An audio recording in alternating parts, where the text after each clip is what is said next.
Good afternoon dear friends. आज के इस अवधि में हम स्वामी विवेकानंद पाठ से संबंधित द्वितीय चरण में उनके उपदेश, उनकी निस्वार्थ भाव सेवा, जन जागृत किस प्रकार उन्होंने किया, क्या संघर्ष था, उस जागृत का उद्देश्य क्या था, उनके संबोधन किसके लिए और क्यों थे, और अंत में उनका देहांत कब हुआ और क्यों यह पाठ जीवनी कहलाया, इस पर भी हम प्रकाश डालेंगे। आइए पाठ को सरल करने वाले विधान शब्दों के अर्थ को जाने। पाठ स्वामी विवेकानंद भाग द्वितीय, लेखक डॉक्टर जगदीश चंद्र जी। उपदेश, सेवा कार्य, जागृत करना, अंतिम समय। इस भाग से संबंधित शब्द हैं वास्तविक, निजवादंत, निजವಾಗಿ, मर्म, रहस्य, बदलाया, ತಿಳಿಸಿದರು, ಬೋಧ, ತಿಳಿಸುವುದು, ಅರಿವು ಮಾಡುವುದು, ಅರಿವು ಹುಟ್ಟಿಸುವುದು, अनपढ़, अशिक्षित, प्रतिष्ठित, गौरव, सम्मान। तो पिछली अवधि में हमने देखा विवेकानंद जी के परिवार का वर्णन, उनकी अध्ययन कौशलता, उनकी अभिरुचि, उनके गुरु कौन थे, उनके उपदेश क्या थे, अमेरिका, संयुक्त राष्ट्र, शिकागो में कौन सा सम्मेलन चला, उसका प्रभाव क्या हुआ, कहां कहां उन्होंने भ्रमण किया, कितने उनके दास बने, उनमें प्रसिद्ध कौन थी, इन सब का हमने अध्ययन किया। अब द्विचरण में आगे का पाठ देखेंगे। स्वामी विवेकानंद ने भारत में भी भ्रमण करके भारतीय संस्कृति और सभ्यता का उपदेश दिया। स्वामी विवेकानंद जी ने समस्त भारत का भ्रमण किया। जिस तरह से उन्होंने इंग्लैंड, अमेरिका, ऑस्ट्रेलिया, श्रीलंका, अन्य देशों का भी पयन किया, तत्पश्चात भारत प्रवेश करते हैं। श्रीलंका के द्वारा भारत प्रवेश करने के उपरांत उन्होंने यहां जाना कि भारत देशवासियों को कुछ कहने से पूर्व मुझे समस्त भारत का भ्रमण करना अनिवार्य है। भारत का भ्रमण करने के उपरांत ही मैं इन्हें संबोधन कर सकूंगा। इसी ही दृष्टिकोण से स्वामी विवेकानंद जी ने सर्वप्रथम भारत देश का भ्रमण किया, पयन किया। उसके उपरांत उन्होंने देशवासियों को जगाने का प्रयास किया।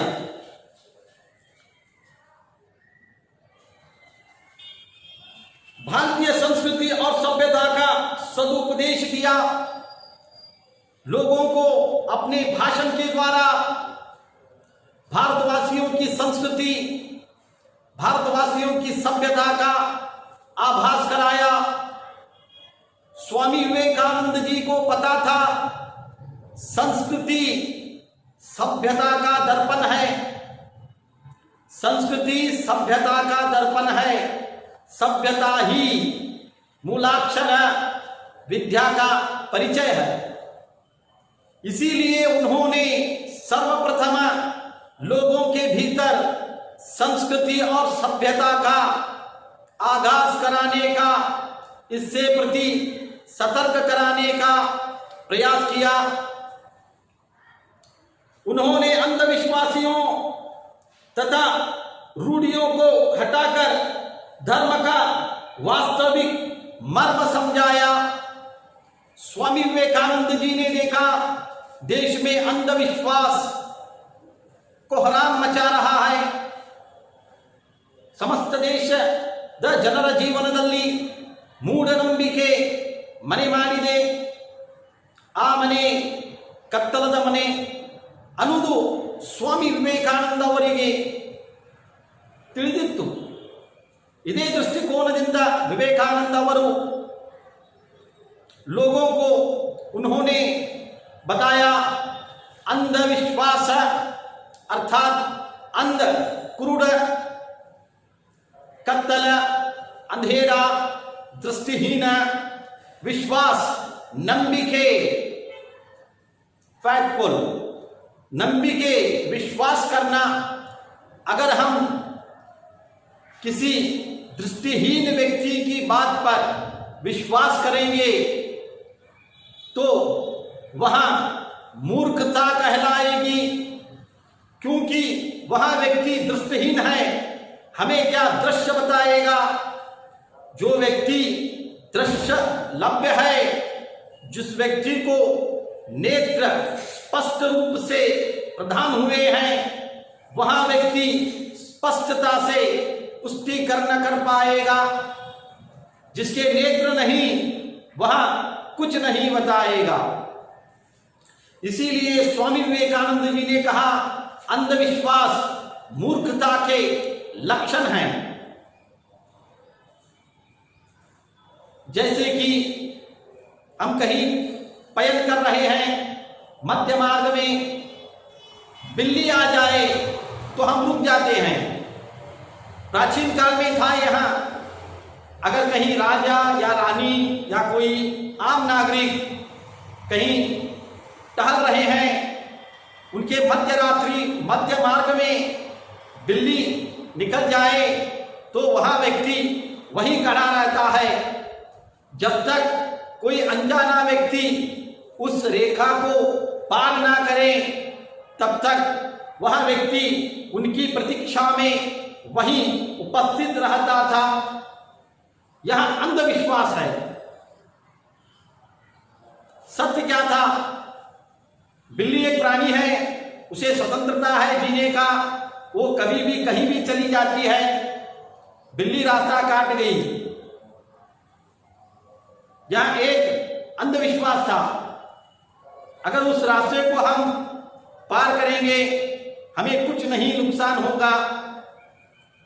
ऐसे अंधविश्वासों को विवेकानंद जी ने देश के लोगों के जीवन से निकालकर फेंक दिया और उन्हें बताया धर्म का रहस्य, वास्तविक निजवादंतः रहस्य, निगूढ़वादंतः रहस्य।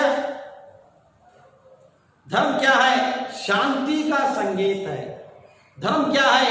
मानवता की प्रेरणा है। धर्म क्या है? समाज का निर्माण है। धर्म क्या है? सहयोगिता का परिचय है। धर्म क्या है? पारस्परिकता का निज दर्पण है। इन तत्वों को लोगों के जीवन में निहित करने का प्रयास, नियुक्त करने की चेष्टा स्वामी विवेकानंद जी कर रहे थे। साधु सन्यासी वर्ग को भी उन्होंने शांति प्राप्त करने का नया मार्ग जताया। उन्होंने देखा साधु सन्यासी जो अपने जीवन के सभी सुख संपत्ति को त्याग कर चुके थे, जो एक परमात्मा एक आत्मा के लक्ष्य को प्राप्त करने का प्रयास कर रहे थे, उनको उन्होंने बताया तपस्या करने से पूर्व हम यहाँ वहाँ तप करते हैं, उसकी बदली ಅದರ ಪರವಾಗಿ ನಾವು ಜನಸೇವೆ ಮಾಡಿದ್ರೆ ಅದಕ್ಕಿಂತಲೂ ಹೆಚ್ಚು ಪುಣ್ಯ ನಮಗೆ ಸಿಗುತ್ತದೆ. ದೇವರು ಹೇಳಿದ್ದಾನು निस्वार्थ सेवे हत्तिरिದ್ದಾನೆ। इस बात को स्वामी विवेकानंद जी ने समस्त देशवासियों के सम्मुख रख दिया। साधु सन्यासियों को जीवन का नया मार्ग दिखाया। तब करें, तब से अधिक सेवा करें, निस्वार्थ सेवा। वह था दीन दुखी जनों की सेवा और सहायता का मार्ग। वह नया मार्ग था, नव मार्ग। ನಿಸ್ವಾರ್ಥ ಭಾವದಿಂದ ದುಃಖಿತ ಜನರು, ಹಿಂದುಳಿದ ಜನರು ಅವರ ಸೇವೆ ಮಾಡುವುದು, ಅವರ ಮನೆಗೆ ಭೇಟಿ ಕೊಡುವುದು, ನಮ್ಮ ಹತ್ತಿರ ಇದ್ದಂತಹ ಆಹಾರ, ಫಲ್, ಫ್ರೂಟ್ಸ್, ಸಂಪತ್ತು, ಅವರ ಕಷ್ಟದಲ್ಲಿ ಸಹಾಯದಲ್ಲಿ ತೊಡಗಿಸುವುದು, ಇದೇ ಹೊಸ ಮಾರ್ಗ ಆಗಿತ್ತು। स्वामी विवेकानंद जी ने समाज सेवा को परमात्मा की सच्ची सेवा बताया है। वाक्य रेखांकित करें, यह वाक्य लघु उत्तर है। स्वामी विवेकानंद जी ने कहा, देश के वासियों, साधु संत ऋषि मुनियों, परमात्मा की सेवा, परमात्मा का जप तप जन सेवा में है। जन सेवा ही जनार्दन की सेवा है। यह उक्ति उन्होंने साधु संत ऋषि मुनि एवं आम नागरिक के जीवन में परिचित कर दिया। वे स्वयं भी समाज सेवा में लग जाते थे। वह केवल भाषण नहीं करते थे। उस समय लोगों को यह बताया कि सेवा कैसे करते हैं। लोगों की सेवा उन्होंने स्वयं की, तभी तो विवेकानंद जी स्वामी विवेकानंद जी बन गए। उनकी ज्ञान, उनका अध्ययन, घर से मिली संप्रदाय, धर्मपरायण महिला माता भुवनेश्वरी धर्मपरायण महिला थी। पिता कानून का अध्ययन करते थे। इन दो तत्वों के मध्य इन दो तत्वों के मध्य नरेंद्र विवेकानंद बन गए। और विवेकानंद निस्वार्थ भाव सेवा एवं भारत का निज परिचय कराते कराते स्वामी बन गए। फिर उन्होंने कहा, सन 1897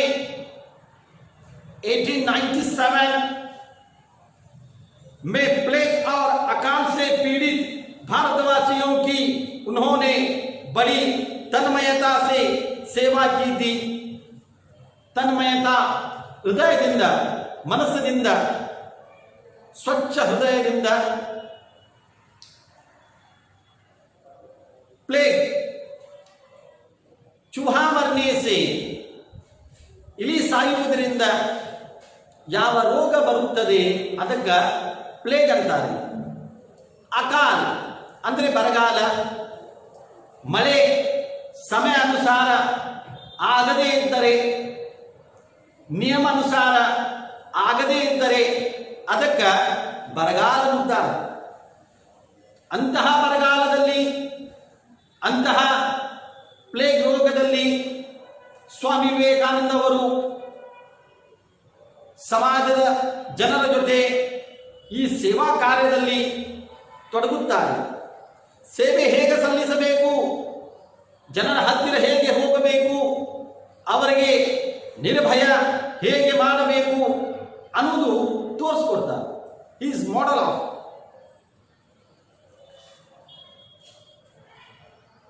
ಪ್ಲೇಗ್ ರೋಗ ಯಾವುದೋ ಒಂದು ಕೋಣೆಯಲ್ಲಿ ಇಲಿ ಸತ್ತರೆ ಆ ಇಲಿ ದೇಹದಲ್ಲಿ ಬ್ಯಾಕ್ಟೀರಿಯಾಗಳು ಇರ್ತಾವೆ। ಆ ಬ್ಯಾಕ್ಟೀರಿಯಾ ಗಾಳಿಯಲ್ಲಿ ಕರಗಿ ಆ ಗಾಳಿಯಿಂದ ಯಾವುದೇ ಒಂದು ಜೀವಿಗೆ, ಮನುಷ್ಯನಿಗೆ ಶ್ವಾಸದ ಮೂಲಕ ದೇಹದಲ್ಲಿ ಪ್ರವೇಶ ಮಾಡಿದ್ದರೆ ಆಗ ಪ್ಲೇಗ್ ರೋಗ ಸಂಭವ ಇದೆ। ಸೊ ಅಂತಹ ಸಮಯದಲ್ಲಿ उतने पीड़ित समय में विवेकानंद जी ने जनसेवा की थी। समर्थ लोगों को, संपत्ति धनी लोगों को, समर्थ पावरफुल समर्थ लोगों को उन्होंने गरीबों की दशा सुधारने का संदेश दिया। ಶ್ರೀಮಂತ ಜನರಿಗೆ ಬಡವರ ಸ್ಥಿತಿಯನ್ನು ಸುಧಾರಿಸುವಂತಹ ಉಪದೇಶವನ್ನು ನೀಡಿದರು. ಆಗ ಸ್ವಾಮಿ ವಿವೇಕಾನಂದ ಅವರು ನರೇಂದ್ರ ಅವರ ಹೆಸರು ನರೇಂದ್ರ. ಇಂದಿನ ಯುಗದಲ್ಲಿ ನಮ್ಮ ದೇಶದ ಪ್ರಧಾನಮಂತ್ರಿ ಅವರ ಹೆಸರು ನರೇಂದ್ರ. ಅವರು ಹೇಳುತ್ತಾರೆ, ಅವರು ತಿಳಿಸುವುದೇನೆಂದರೆ ಜನರು ನಿರ್ಭಯ ಆಗಿ, ಶ್ರೀಮಂತ ಜನರು ಬಡ ಜನರಿಗೆ ಸಹಾಯ ಮಾಡಿ. ಆಗ ಒಬ್ಬರು ನರೇಂದ್ರ ಇದ್ದರು, ಈಗೂ ಒಬ್ಬರು ನರೇಂದ್ರ ಇದ್ದಾರೆ. ಆ ನರೇಂದ್ರ ಅವರು ದೇಶದ ಸ್ಥಿತಿಯನ್ನು, ದೇಶದ ಪರಿವರ್ತನವನ್ನು ತಿಳಿಸಿದರು. ವಿಶ್ವದಲ್ಲಿ ಭಾರತದ ಪರಿಚಯವನ್ನು ನೀಡಿದರು. ಈಗೂ ಒಬ್ಬರು ನಮ್ಮ ಮಧ್ಯೆ ಒಬ್ಬ ನರೇಂದ್ರ ಇದ್ದಾರೆ.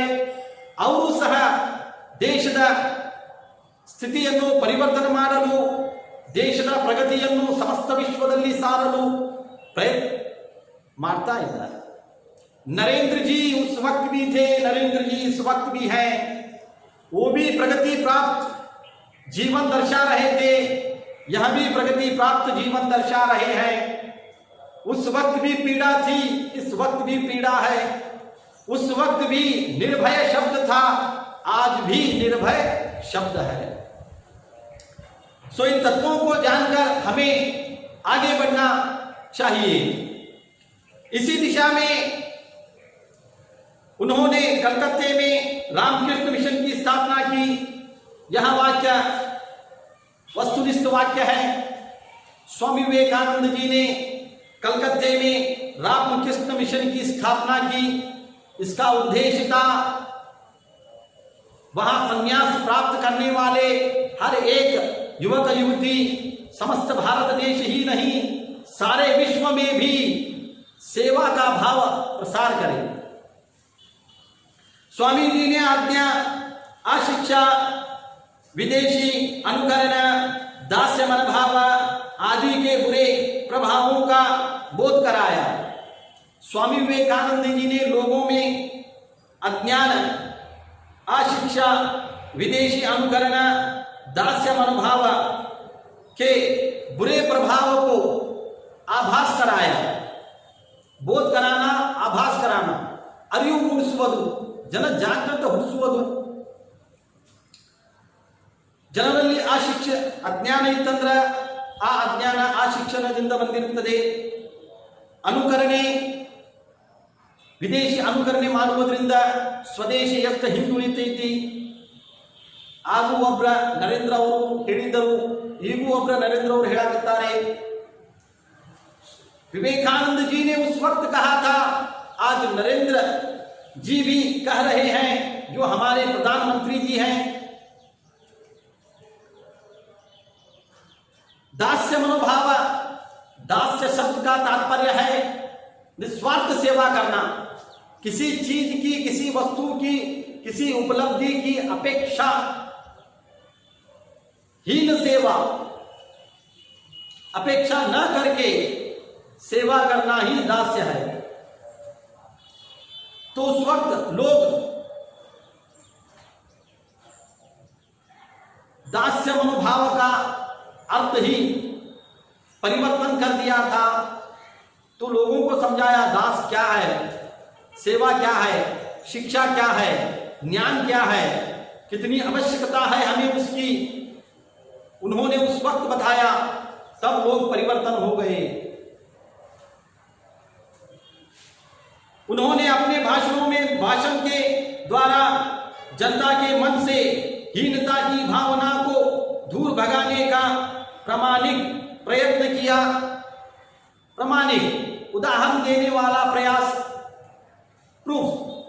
उन्होंने प्रूफ किया कि हम हीनता को अर्थात भयभीत को छोड़ेंगे, निर्भय बन जाएंगे, तभी तो हर समस्या का हल निकाल पाएंगे. प्रतिबंध समस्या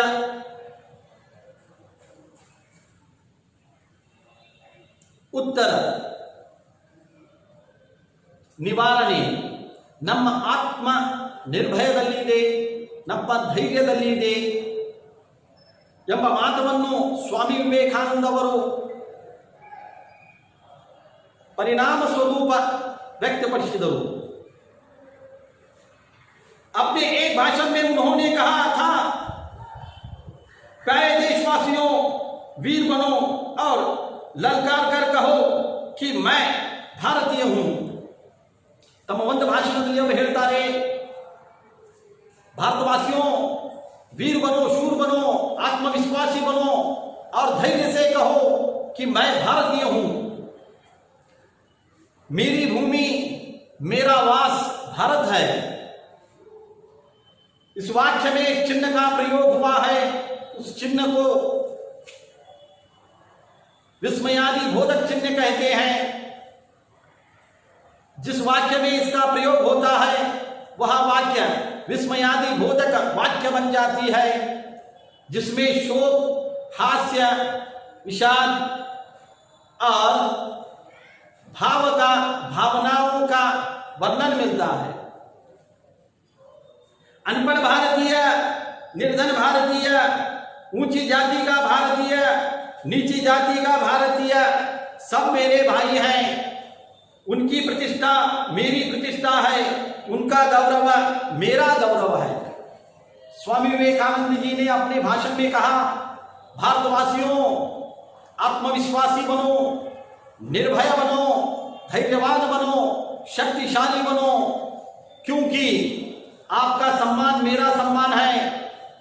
हर एक ऊंची जाति का व्यक्ति, हर एक नीची जाति का व्यक्ति, हर एक का सम्मान मेरा सम्मान, हर एक का गौरव मेरा गौरव है।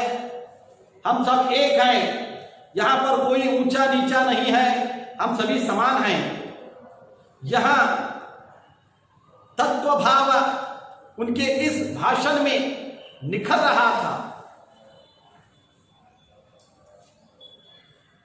जुलाई 4 सन 1902 को एक ऐसा दुखित समय आया जिससे भारत ही नहीं, सारा विश्व ही नहीं, विद्या कोश को भी घात पहुंच गया। वो समय था विवेकानंद जी ने इस लोक को त्याग कर उस लोक का प्रवेश करना था। परलोक सिधारे ಸಿಧಾರೆ ಪ್ರವೇಶ, ಪರಲೋಕ ಭಿನ್ನ ಲೋಕ, ಈ ಲೋಕವನ್ನು ಬಿಟ್ಟು ಆ ಲೋಕವನ್ನು ಸೇರುವ ಸಂದರ್ಭ ಆ ಸಮಯ ಕೇವಲ ಭಾರತೀಯರಿಗೆ ಅಷ್ಟೇ ಅಲ್ಲ, ಸಮಸ್ತ ವಿಶ್ವಕ್ಕೆ ಅಷ್ಟೇ ಅಲ್ಲ, ಇಡೀ ವಿದ್ಯಾ ಕೂಲಕ್ಕೆ ಘಾತ ಕೊಡುವಂಥ ಸಮಯ ಆಗಿತ್ತು, ನೋವು ದುಃಖ ಉಂಟು ಮಾಡುವಂಥ ಸಂದರ್ಭ ಆಗಿತ್ತು. ಏಕೆಂದರೆ ಅವರು ತಮ್ಮಕ್ಕಿಂತಲೂ ಬೇರೆಯವರ ಹಿತವನ್ನು ವಿಚಾರಿಸುತ್ತಿದ್ದರು. ಅವರ ಬೇರೆಯವರ ಉಜ್ವಲ ಭವಿಷ್ಯದಲ್ಲಿ ತಮ್ಮ ಭವಿಷ್ಯವನ್ನು ನೋಡುತ್ತಿದ್ದರು. ಇಂತಹ ಮಹಾನ್ ವ್ಯಕ್ತಿಗೆ ಎಷ್ಟೋ ನಮನ ಮಾಡಿದರೂ ಕಡಿಮೆ. ಇಂತಹ ವ್ಯಕ್ತಿ ಆದರ್ಶ ವಿಚಾರಗಳು ನಮ್ಮ ಜೀವನದಲ್ಲಿ ನಾವು ತಿಳುವಳಿಕೆ, ಅರಿವು, ಅದನ್ನು ಜೀರ್ಣ ಮಾಡುವಂಥ ಕಾರ್ಯ ನಮ್ಮಲ್ಲಿ ಇರಬೇಕು. ಅಂದಾಗ ಮಾತ್ರ ಇಂಥ ಮಹಾಪುರುಷರು ಅಮರಾಗ್ತಾರೆ. ಸಮಸ್ತ ವಿಶ್ವದಲ್ಲಿ ಸ್ವಾಮಿ ವಿವೇಕಾನಂದ ಅವರು, ಶಂಕರಾಚಾರ್ಯ ಅವರು, ಬಸವಣ್ಣಜಿ ಅವರು, ಅಂಬೇಡ್ಕರ್ಜಿ ಅವರು, ರಾಮಾನುಜಾಚಾರ್ಯ ಅವರು, ನಂದರು ಮೊಹಮ್ಮದ್ ಪೈಗಂಬರ್ ಅವರು, ಯೇಸು ಕ್ರಿಸ್ತ ಅವರು, ಈ ಎಲ್ಲ ಮಹಾಪುರುಷರು, ಇಂಥ ಅನೇಕ ಮಹಾಪುರುಷರು ಭಾರತ ದೇಶದಲ್ಲಿ ಇದ್ದಾರೆ. ಇವರೆಲ್ಲರ ಉದ್ದೇಶ ಏನಾಗಿತ್ತು? ಸಮಾಜ ಒಂದಾಗಬೇಕು. ಏಕೆಂದರೆ ಸಮಾಜದ ಒಂದಾಗುವ ಮಾರ್ಗ ಮಾನವತಾ ಇದೆ. ಮಾನವತಾ ಎಲ್ಲಿದೆ? ಶಿಕ್ಷಣದಲ್ಲಿ ಇದೆ. ಇದನ್ನು ಉದ್ದೇಶ ಅವರು ಹೇಳಲು ಬಯಸಿದರು. ಈ ಪಾಠಕ್ಕೆ ಸಂಬಂಧಪಟ್ಟಂತ इस पाठ से संबंधित हर एक प्रश्नोत्तर, हर एक व्याकरण भाव, हर एक लघु उत्तर, दीर्घ उत्तर, हर एक की चर्चा हम तथा अन्य चर्चा भी हम तंत्रज्ञान के द्वारा आप तक अवश्य पहुंचाएंगे। घर पर रहिए, सुरक्षित रहिए, सारे लेख कार्य को लेख पुस्तक में पूर्ण करें और पाठ से संबंधित आपको कुछ अन्य माहिती प्रश्न के रूप वैयक्तिक दूरभाषा पर संपर्क करें। जय हिंद।